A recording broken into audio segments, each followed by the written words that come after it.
प्रिय साथियों, नमस्कार। आज हम एक बहुत ही महत्वपूर्ण टॉपिक है अधिगम, जिसको लेने जा रहे हैं। अधिगम है वो रीट, व्याख्याता, द्वितीय श्रेणी शिक्षक भर्ती, शिक्षक से संबंधित जो भी एग्जाम होता है, चाहे छोटे लेवल से लेकर बड़े लेवल तक अधिगम के बारे में प्रश्न पूछे जाते हैं। तो आज हम अधिगम के बारे में पढ़ेंगे कि अधिगम होता क्या है। तो क्या क्या पढ़ेंगे, पहले हमारा जो होगा, सबसे पहले अधिगम का अर्थ क्या है, फिर देखेंगे विभिन्न परिभाषाएं, फिर अधिगम के पक्ष, विधि और प्रकार, फिर अधिगम की विशेषताएं, फिर अधिगम को प्रभावित करने वाले कारक और अधिगम वक्र।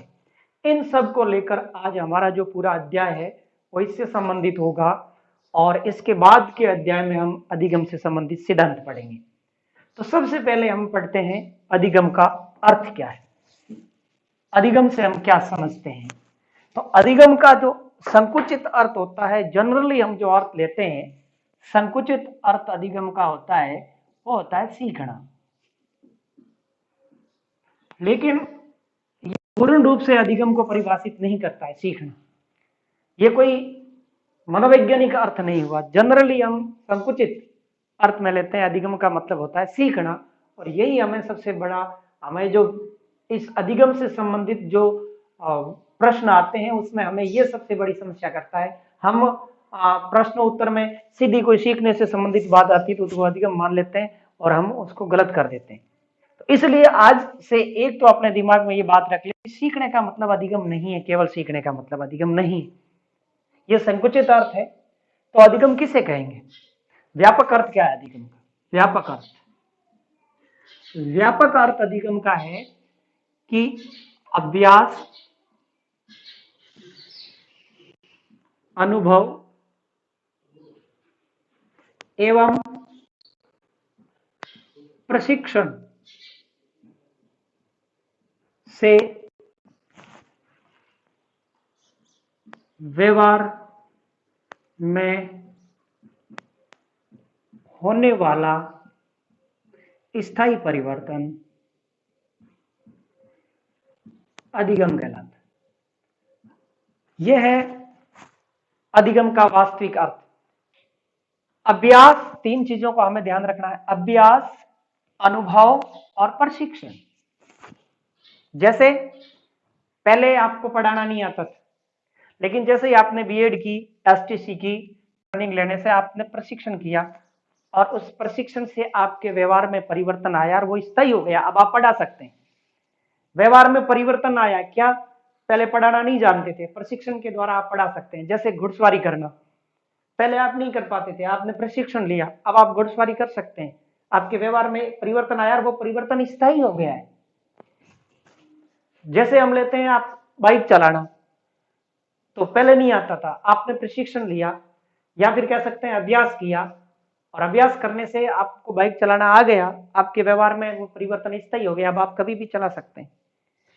अनुभव, जैसे आप मार्ग से जा रहे हैं, किसी एक मार्ग से, बीच में गड्ढा है और तो आपने रास्ता बदल दिया और यूं जा रहे हैं, अब आपको अनुभव हो गया, तो आप अब हमेशा आप यहाँ आते आपको याद आ जाएगा और आप स्वतः ही घूम जाएंगे। जैसे आप बाइक लेके किसी सड़क से जा रहे हैं, अचानक गोलाई है, पहली बार आप हो सकता है या समस्या हो जाए, लेकिन यदि हमेशा उसी मार्ग से आप जा रहे हैं तो फिर आपको अनुभव हो जाएगा और स्वतः ही आप यहाँ से आते घूम जाएंगे। तो कहने का मतलब, आपके जीवन में अधिगम को आप समझना चाहते हो, तीन चीजें होनी चाहिए: अभ्यास, अनुभव और प्रशिक्षण से व्यवहार में परिवर्तन। लेकिन व्यवहार में परिवर्तन और चीजों से भी आता है, जैसे थकान, जैसे मादक पदार्थों का सेवन,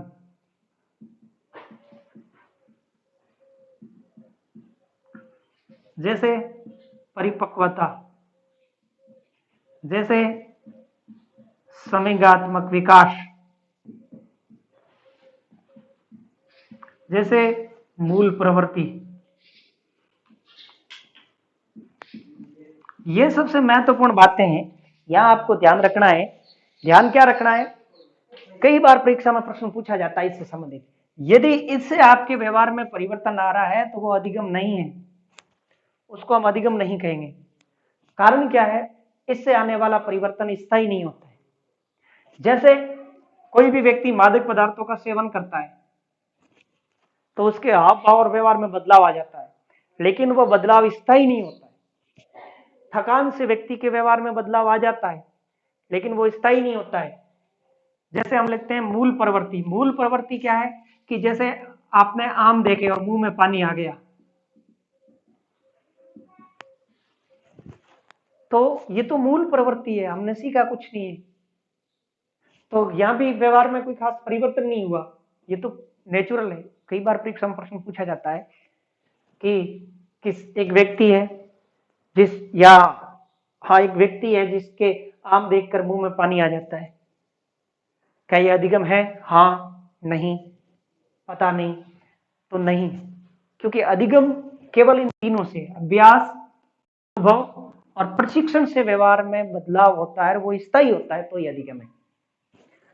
तो जैसे व्यक्ति परिपक्वता बड़ा होता है, उम्र के साथ उसके व्यवहार में बदलाव आते हैं, वो परिवर्तन होता है, लेकिन उसको हम अधिगम नहीं कहेंगे। ध्यान रखना, अधिगम केवल अभ्यास, अनुभव, प्रशिक्षण से आपके व्यवहार में जो स्थायी परिवर्तन होता है उसे ही हम अधिगम कहते हैं। अब जो ये व्यवहार शब्द है, एक ध्यान रखना, ये आ गया तो आपको बता देते हैं कि व्यवहार शब्द को सबसे पहले 1905 में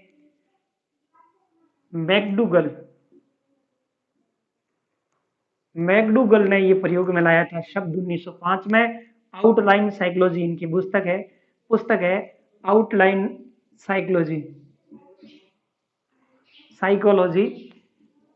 साइकोलॉजी यानी मनोविज्ञान की अवधारणा नामक पुस्तक है, जिसमें व्यवहार शब्द का सर्वप्रथम प्रयोग इन्होंने किया।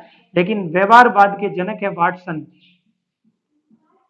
व्यवहारवाद के जनक जेबी वाटसन।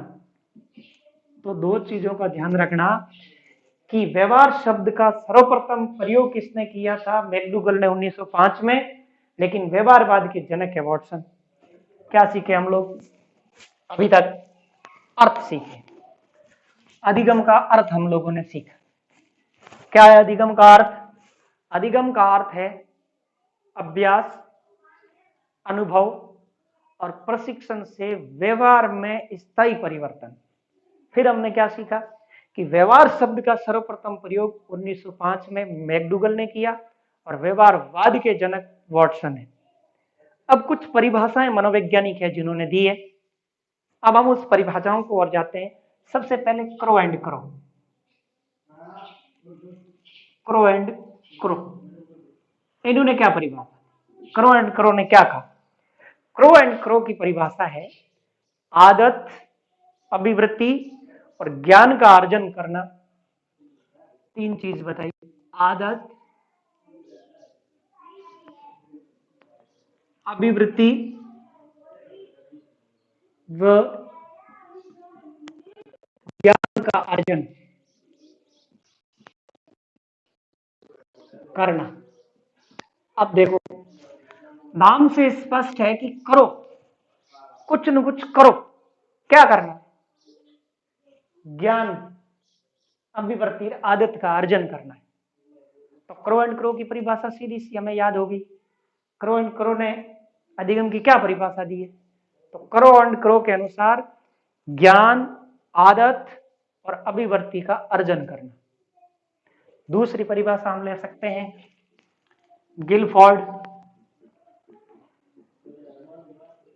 गिलफोर्ड ने क्या परिभाषा दी?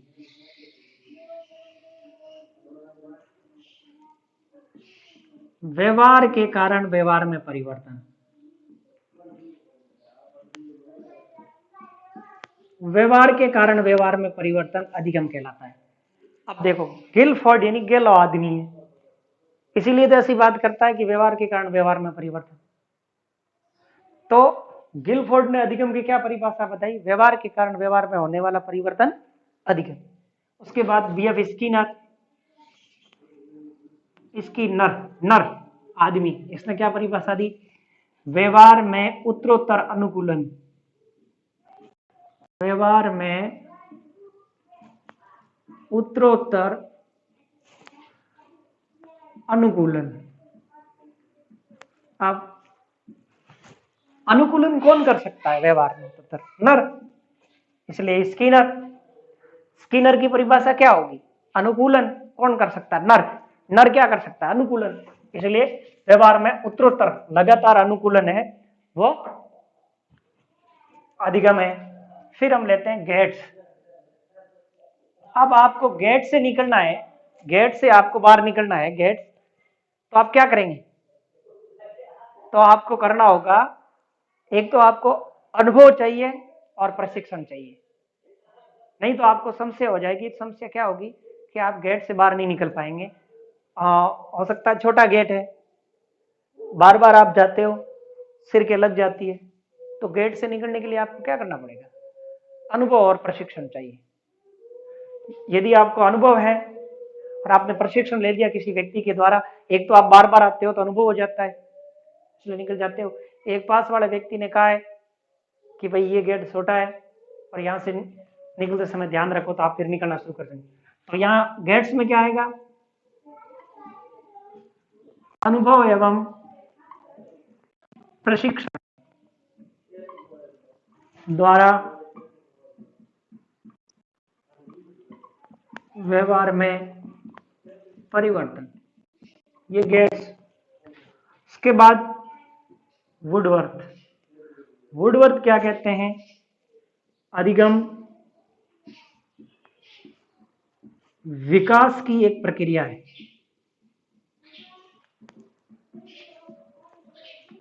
या नवीन ज्ञान व प्रतिक्रियाओं का अर्जन। तो वुडवर्थ ने क्या बताया? बुद्धा आदमी है तो वो विकास की बात करता है, कितना विकास हुआ, विकास की एक प्रक्रिया है।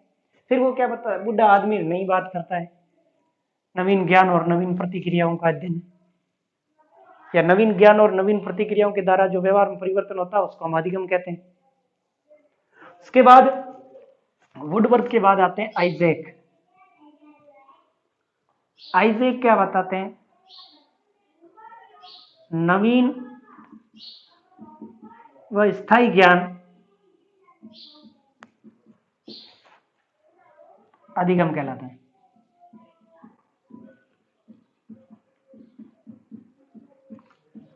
तो ये अधिगम की कुछ परिभाषाएं जिसको मैं आपको आराम से याद करवा सकते हैं। सबसे पहले क्रो एंड क्रो ने बताया। क्रो एंड क्रो ने क्या बताया? कि कुछ करना है। क्या करना है? आदत, ज्ञान और अभिवृत्ति का अर्जन करना है। फिर हमें बताया गिलफोर्ड, गिल आदमी है इसलिए ऐसी बात करता है कि व्यवहार के कारण व्यवहार में परिवर्तन ही अधिगम है। स्किनर नर है, तो नर किसकी बात करेगा? अनुकूलन की। तो व्यवहार में उत्तरोत्तर अनुकूलन अधिगम है। फिर गेट्स, गेट्स से निकलने के लिए किसकी जरूरत होती है? अनुभव और प्रशिक्षण की। फिर वुडवर्थ, बुढ़ा आदमी है, नई बातें करता है, नवीन एवं प्रतिक्रियाओं का अर्जन है, या फिर विकास की बात करता है कि अधिगम एक विकास की प्रक्रिया है। आइजैक का ध्यान रखना, नवीन इसमें भी है, इसमें भी है, इन्होंने कहा नवीन एवं स्थायी ज्ञान अधिगम कहलाता है। तो ये हो गई अधिगम की विभिन्न प्रकार की परिभाषाएं। अब हम अधिगम का पक्ष, पक्ष में मुख्य रूप से अधिगम के 3 पक्ष हैं। सबसे पहला है संज्ञानात्मक पक्ष, दूसरा पक्ष ले सकते हैं हम क्रियात्मक पक्ष, और तीसरा पक्ष ले सकते हैं भावात्मक पक्ष। भावात्मक पक्ष। अब हम देखेंगे कि संज्ञानात्मक पक्ष में क्या होता है। संज्ञानात्मक पक्ष में अधिगम द्वारा ज्ञान प्राप्त, जिसमें ज्ञान मुख्य हो। संज्ञान में ज्ञान, जैसे जो भी चीज है किसी के बारे में जानना, पढ़ना, जानना, पढ़ना, ये सारा मतलब क्रिया का मतलब वर्ब से नहीं है, यहाँ ज्ञान मुख्य हो क्रिया के द्वारा। यहाँ क्रियात्मक का मतलब है करके सीखना, क्रिया के द्वारा सीखना, जैसे दौड़ना, तैरना, ये क्रियात्मक पक्ष है। और भावात्मक पक्ष ये है कि किसी भी चीज के प्रति अपने भाव व्यक्त करना, भाव मुख्य हो। जैसे किसी के प्रति क्रोध, प्रेम, कोई भी चीज पढ़ रहे हैं उसमें ऐसे भाव आ रहे हैं तो वो भावात्मक पक्ष। तो अधिगम के 3 पक्ष हो गए। संज्ञानात्मक पक्ष में ज्ञान मुख्य होता है, क्रियात्मक पक्ष में क्रिया करके, और भावात्मक पक्ष में मुख्य होता है। नेक्स्ट हम पढ़ने जा रहे हैं वो है अधिगम के प्रकार और विधि। अधिगम के प्रकार।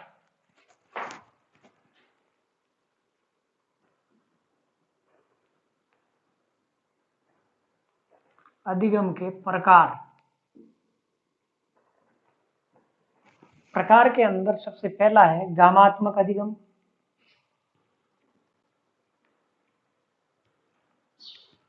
गामात्मक अधिगम। दूसरा प्रतिबोधनात्मक। और तीसरा हम ले सकते हैं संकल्पनात्मक।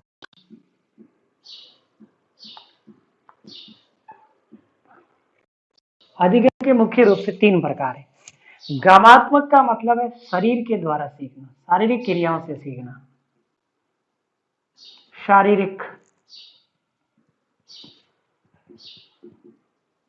शारीरिक क्रियाओं से सीखना।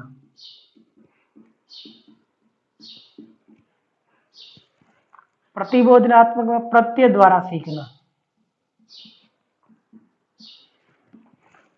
संकल्पना में कल्पना द्वारा सीखना। कल्पना द्वारा व्यवहार में परिवर्तन, सीखना नहीं, व्यवहार में परिवर्तन। गामात्मक में क्या होता है? शारीरिक क्रियाओं द्वारा जो व्यवहार में परिवर्तन आता है वो गामात्मक अधिगम है। प्रत्यय द्वारा व्यवहार में परिवर्तन आता है वो प्रतिबोधनात्मक अधिगम है। कल्पना द्वारा व्यवहार में परिवर्तन आता है वो संकल्पनात्मक अधिगम है। अब शारीरिक क्रियाओं से कैसे? ये होता है शेषवावस्था में। शेषवावस्था में होता है। शेषवावस्था में क्या होता है कि शेषवावस्था में छोटा बालक होता है, उसमें न तो प्रत्यय होता है न कल्पना होती है, वो करके सीखता है, मतलब स्पर्श करके।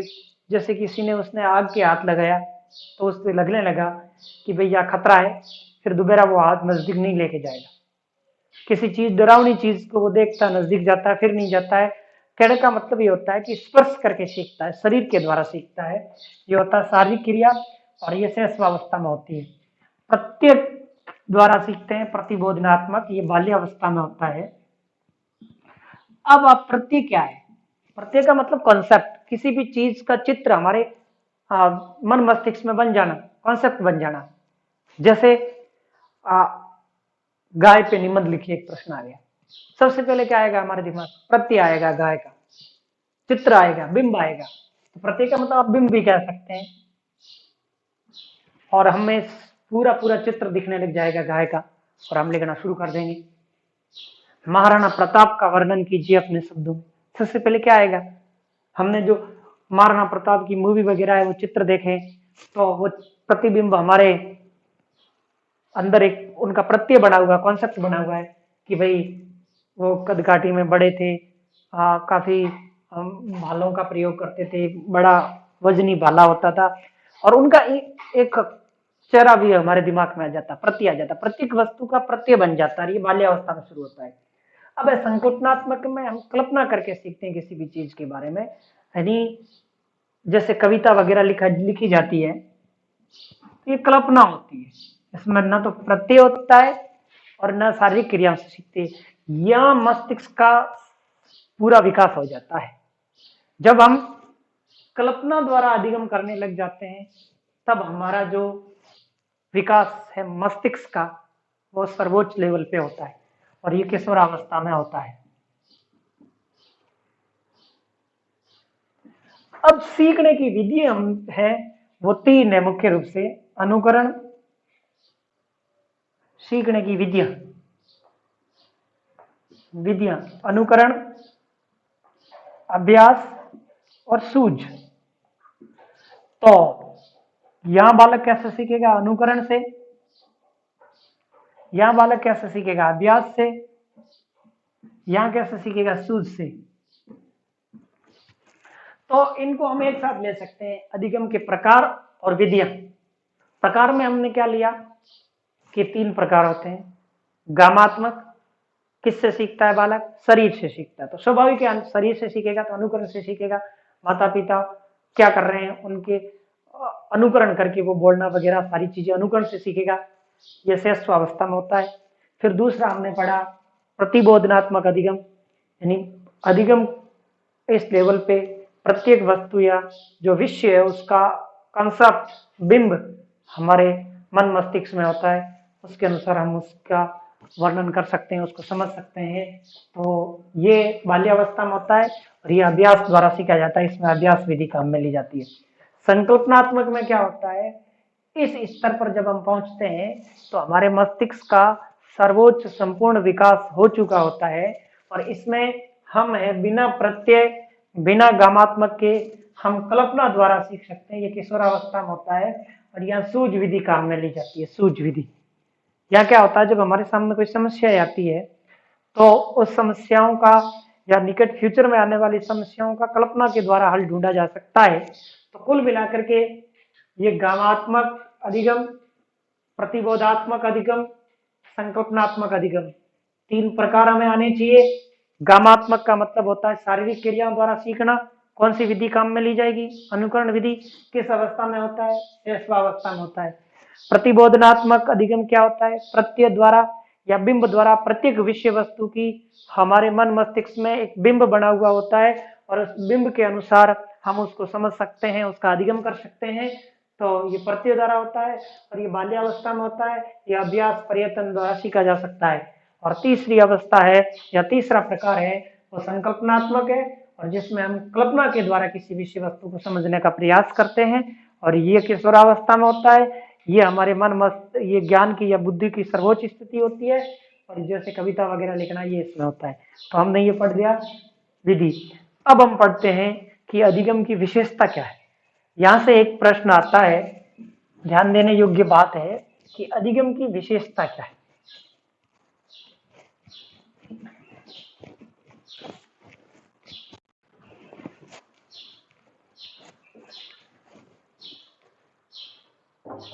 विशेषता,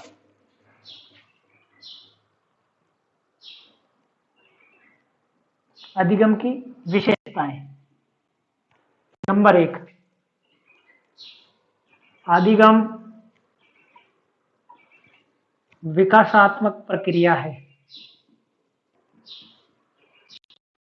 अधिगम विकासात्मक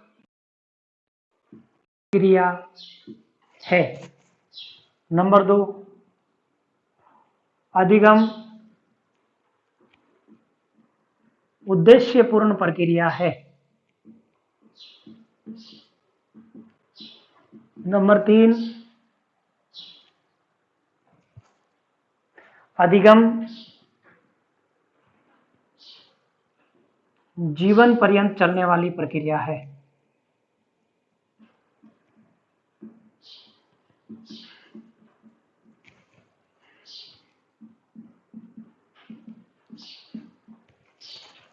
नंबर 4, अधिगम सकारात्मक एवं नकारात्मक दोनों प्रकार का होता है। दोनों प्रकार का होता है। नंबर 5, अधिगम स्वाभाविक नहीं होता है।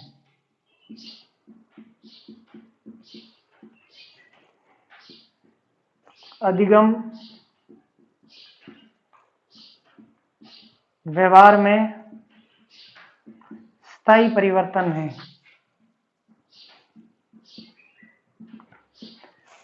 अब हमें इसमें क्या पूछा जाएगा? पहली बात है कि अधिगम एक विकासात्मक प्रक्रिया, डेवलपिंग प्रोसेस है, विकास को इंगित करने वाली प्रक्रिया है अधिगम। दूसरा, अधिगम उद्देश्य पूर्ण है, यानी जो भी हमारे व्यवहार में परिवर्तन हो रहा है, अधिगम का मतलब व्यवहार में स्थायी परिवर्तन। एक शब्द में कहें तो सारे अधिगम को एक शब्द में समेटा जाए, इसका मतलब है व्यवहार में स्थायी परिवर्तन। आपके व्यवहार में परिवर्तन आया, उसको अधिगम नहीं कहेंगे, स्थायी परिवर्तन। तो स्थायी परिवर्तन करने के पीछे कोई न कोई उद्देश्य होता है। तो अधिगम हमेशा स उद्देश्य होता है, उद्देश्य पूर्ण होता है, बिना उद्देश्य का अधिगम नहीं होता है। फिर अधिगम जीवन पर्यंत चलने वाली प्रक्रिया है। अधिगम सकारात्मक भी हो सकता है और नकारात्मक भी हो सकता है। अधिगम का कोई मतलब नहीं है सकारात्मक नकारात्मक से लेना देना। ऐसा नहीं है कि हम किसी भी चीज को भूल रहे हैं तो वो अधिगम नहीं है, भूलना भी अधिगम है। अधिगम, भूलना का मतलब व्यवहार में स्थायी परिवर्तन आ गया, इसका मतलब अधिगम। या आप कोई गलत चीज सीख रहे हैं तो वो भी अधिगम है। अधिगम का ना तो गलत से मतलब है, ना सही से मतलब है, ना सकारात्मक से मतलब है, ना नकारात्मक से मतलब है। अधिगम का सीधा साधा मतलब है कि व्यवहार में स्थायी परिवर्तन। एक बच्चा है और वो एक आदमी इसको गाली दे रहा है, धीरे धीरे फिर ये भी इसको देने लग जाता है और धीरे धीरे ये गाली देना सीख जाता है। अब इसके व्यवहार में स्थायी परिवर्तन आ गया, अधिगम है। अधिगम को ये कोई लेना देना नहीं है कि ये गलत है सही है, वो बाद की बात है। तो अधिगम सकारात्मक भी हो सकता है और अधिगम नकारात्मक भी हो सकता है। तो आपके जो व्यवहार में परिवर्तन आया वो अधिगम। तो समस्या क्या होती है कि हम कभी कभी परीक्षा में अधिगम की निम्नलिखित में से कौन सी विशेषता नहीं है, ये आ जाए कि अधिगम नकारात्मक हो सकता है, वह हम गलत कर बैठते हैं कि ये अधिगम नहीं है, लेकिन वो अधिगम है। फिर एक महत्वपूर्ण बात क्या कि अधिगम स्वाभाविक नहीं होता है। हम कोई भी चीज स्वाभाविक, स्वाभाविक का मतलब मूल प्रवृत्तियों से हो रही है, वो अधिगम नहीं है। जैसे कोई भी मीठी या खाने योग्य वस्तु देखकर जो हमें अच्छी लगती है उसको देखकर मुंह में पानी आ रहा है, तो ये अधिगम नहीं है। क्यों अधिगम नहीं है? क्योंकि ये हर मनुष्य की मूल प्रवृत्ति है। तो व्यवहार में कोई स्थायी परिवर्तन आया ही नहीं, परिवर्तन कहाँ आया? मूल प्रवृत्तियों से परिवर्तन नहीं आता, वो तो जन्म जाते हैं। और जो जन्म से प्रवृत्ति होती है उसको अधिगम कैसे कह सकते हैं? उसमें कुछ ऐसा परिवर्तन जैसा नहीं है। अधिगम के साथ में परिवर्तन शब्द भी जुड़ा हुआ है।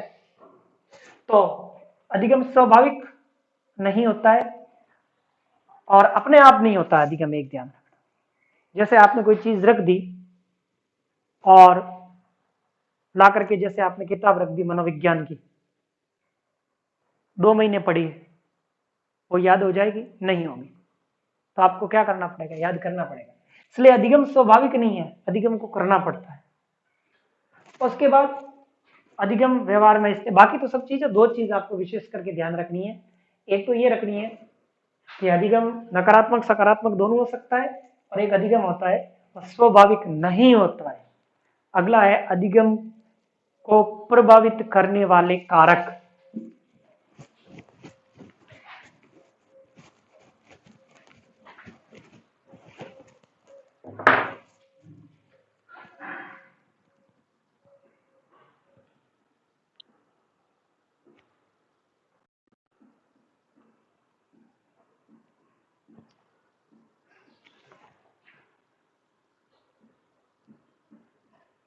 अधिगम को प्रभावित करने वाले कारक कौन कौन से हैं? देखिए, नंबर 1 है अभिप्रेरणा।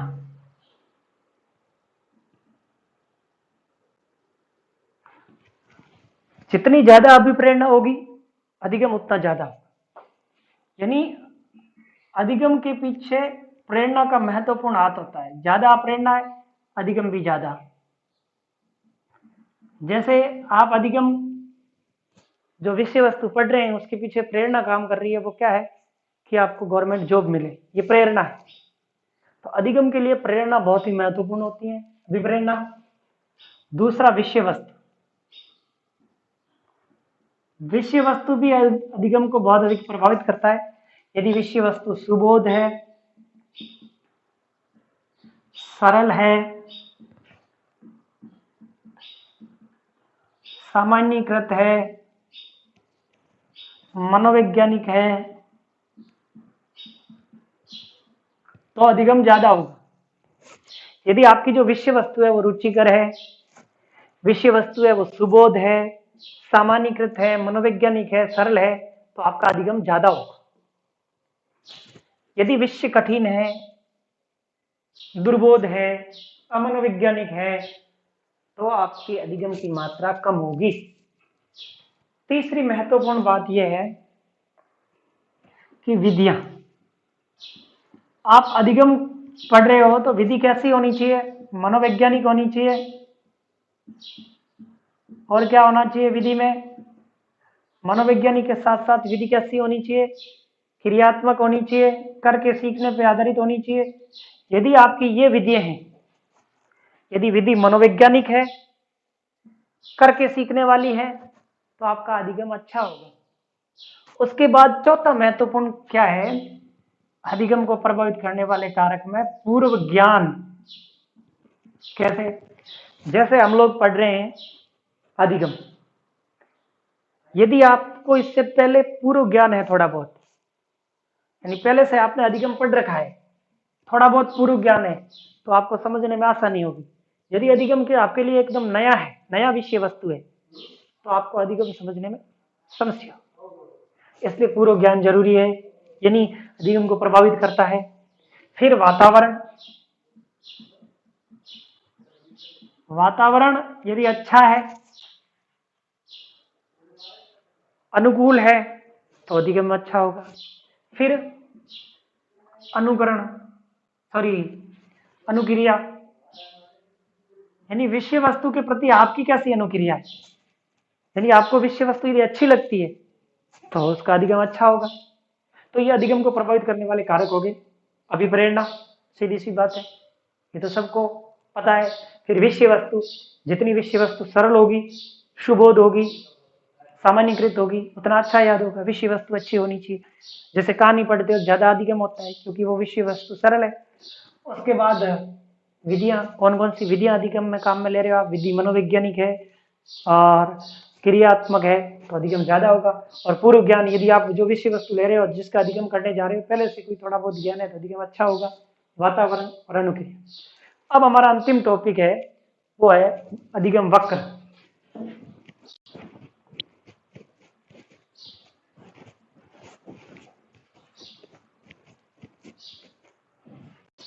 अधिगम वक्र,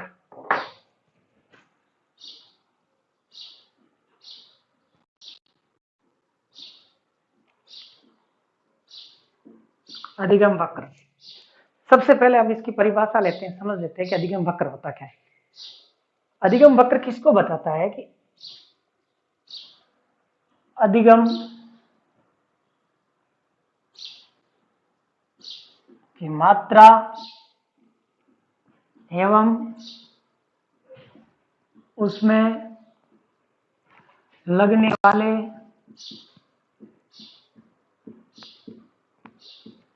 समय को ग्राफीय विधि द्वारा, या आलेख विधि कह दो,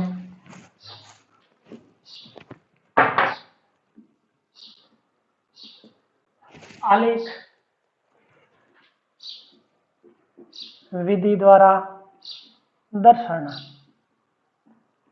यानी आपके अधिगम की मात्रा और उसमें लगने वाला समय, उसको यदि हम आलेख विधि से पढ़ते हैं तो उससे जो चित्र प्राप्त होता है उसको अधिगम वक्र कहते हैं। अगला टॉपिक है अधिगम वक्र 4 प्रकार के होते हैं। अधिगम वक्र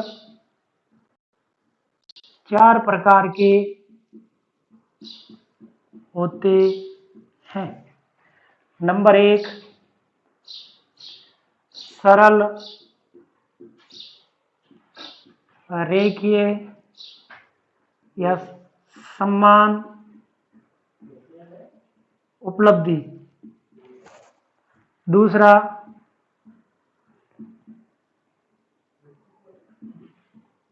उन्नतोदर धनात्मक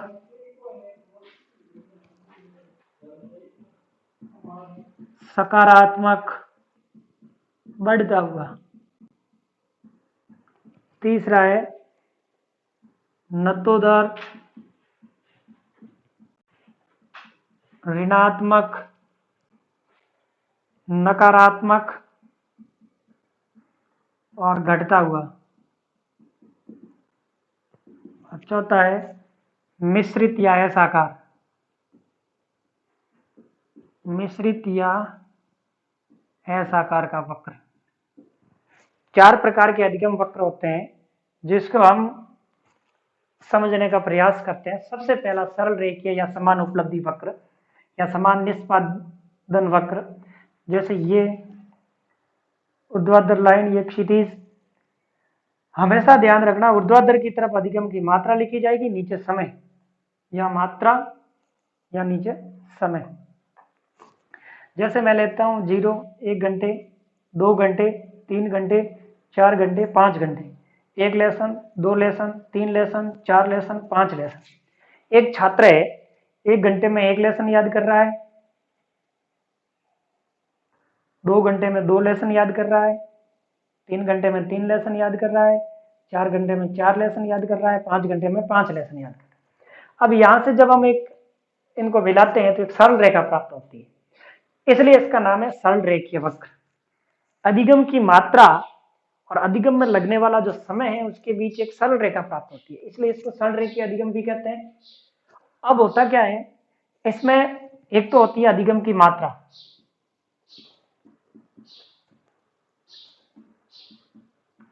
बराबर अधिगम में लगा समय, अधिगम में लगा समय, ये बराबर है, इसलिए इसको कहते हैं समान उपलब्धि अधिगम वक्र। उपलब्धि बराबर होती है, जितना समय लगा उतना अधिगम हुआ, तो इसकी सरल रेखीय या समान उपलब्धि अधिगम वक्र। अब दूसरा देखते हैं उन्नतोदर। इसमें वही, या नीचे समय 1 घंटे, 2 घंटे, 3 घंटे, 4 घंटे, 5 घंटे, 6 घंटे। यह अधिगम की मात्रा 1 lesson, 2 lesson, 3 lesson, 4 lesson, 5 lesson, 6 lesson.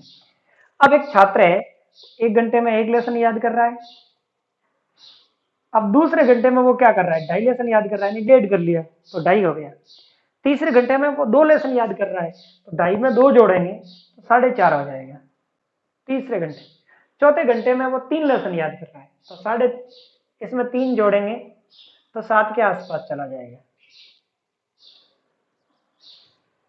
तो ये जो होगा, अब इस लाइन को हम जब मिलाएंगे तो ये उन्नतोदर वक्र,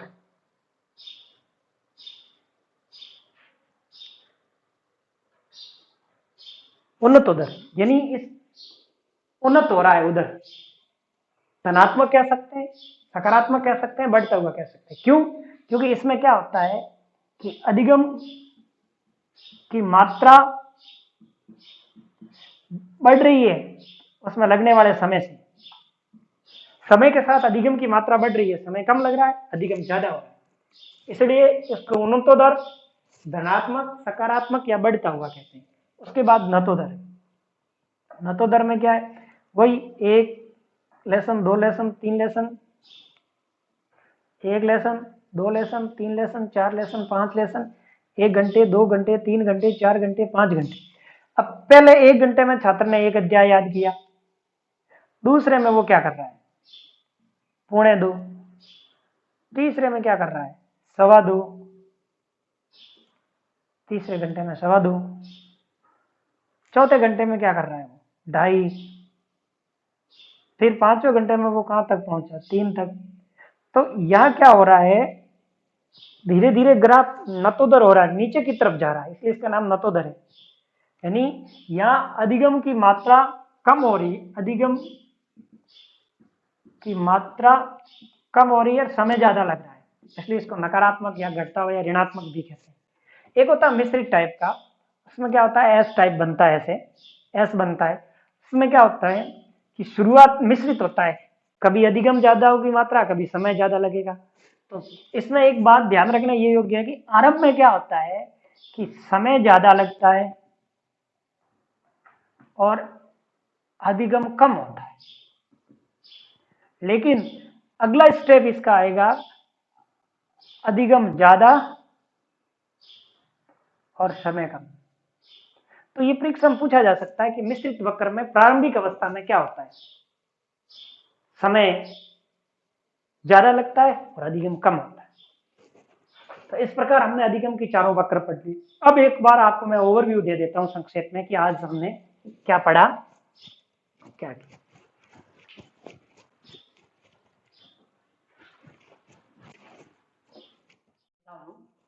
कि आज हमने अधिगम में क्या क्या पढ़ा, और एक तो पढ़ा इसका अर्थ, एक पढ़ी परिभाषाएं, एक पढ़ा पक्ष, विधि, प्रकार, फिर हमने पढ़ी विशेषताएं, फिर इसको प्रभावित करने वाले कारक, और फिर अधिगम वक्र। तो महत्वपूर्ण बात है, ध्यान देना। अर्थ क्या है कि व्यवहार, तीन चीज ध्यान रखनी है, अनुभव, अभ्यास और प्रशिक्षण द्वारा व्यवहार में होने वाला स्थायी परिवर्तन अधिगम कहलाता है। तो बाकी किसी से भी परिवर्तन हो, अधिगम नहीं। चाहे परिपक्वता से हो रहा है, एक बच्चा बड़ा हो रहा है, उसके व्यवहार में परिवर्तन हो रहा है, क्या अधिगम में? नहीं। चाहे मूल प्रवृत्तियों से हो रहा हो, स्वयंगात्मक से हो रहा हो, मादक पदार्थों के सेवन से हो रहा हो, थकान से हो रहे हैं, इन सारी चीजों से आपके व्यवहार में परिवर्तन हो रहा है, वो अधिगम नहीं है। कारण यह है कि वो स्थायी नहीं है। यदि आपके समय में अचानक आपको क्रोध आ गया, अधिगम नहीं है, क्योंकि वो स्थायी नहीं है, फिर चला जाए। तो ये अर्थ में ध्यान रखना। परिभाषाएं, परिभाषा में क्रो एंड क्रो, तो आपको पता है कि कुछ करना, क्यों करने के कह रहे हैं क्रो एंड क्रो, क्या करना है? अभिवृत्ति, आदत और ज्ञान का अर्जन करना अधिगम है। फिर गिलफोर्ड यानी गेला आदमी है, उसने इसलिए ऐसा कहा कि व्यवहार के कारण व्यवहार में होने वाला परिवर्तन है। ऐसा गेला आदमी कह सकता है, व्यवहार के कारण व्यवहार में होने वाला परिवर्तन अधिगम है। स्किनर, नर, नर क्या करता है? अनुकूलन होता है नर में, इसलिए स्किनर ने क्या कहा है? व्यवहार में होने वाला उत्तरोत्तर अनुकूलन अधिगम है। फिर गेट्स, गेट्स से निकलने के लिए किस चीज की जरूरत होती है? अनुभव और प्रशिक्षण की। इसलिए गेट्स के अनुसार अधिगम क्या है? अनुभव और प्रशिक्षण के द्वारा व्यवहार में होने वाला परिवर्तन अधिगम है। फिर वुडवर्थ ने कहा, बुढ़ा आदमी विकास की बात करता है, तो विकासात्मक अभिक्रिया है। फिर आइजैक ने कहा कि नवीन प्रक्रिया है। उसके बाद हमने पढ़ा पक्ष।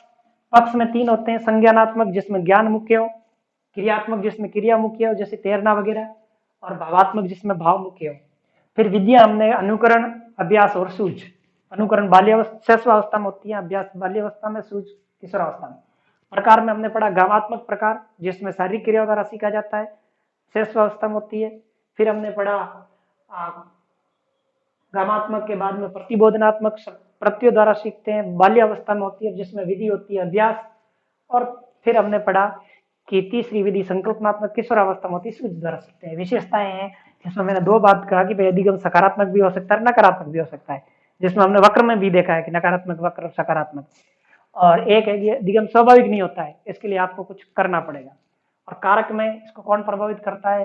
तो पूर्व ज्ञान भी प्रभावित करता है, ये ध्यान रखना अधिगम को। कई बार हम जाते हैं पूर्व ज्ञान प्रभावित नहीं करता, करता है। प्रभावित करने का मतलब यदि आपको पहले से किसी चीज के बारे में पता है तो अधिगम अच्छा होगा। फिर हम क्या पढ़ा हमने कि भाई अभिप्रेरणा भी प्रभावित करती है, विषय वस्तु प्रभावित करती है। विषय वस्तु यदि सरल है, सुबोध है, विज्ञान मनोवैज्ञानिक या सामान्य करते हैं तो वातावरण भी प्रभावित करता है। और वक्र में हमने पढ़ा कि 4 प्रकार के वक्र होते हैं। तो इस प्रकार हमने इन चीजों को समझ लिया। अगले हमारा जो लेक्चर होगा वो होगा अधिगम के सिद्धांत, और उसके बाद एक वीडियो बनेगा महत्वपूर्ण, जो भी आज तक परीक्षा में प्रश्न उत्तर आए।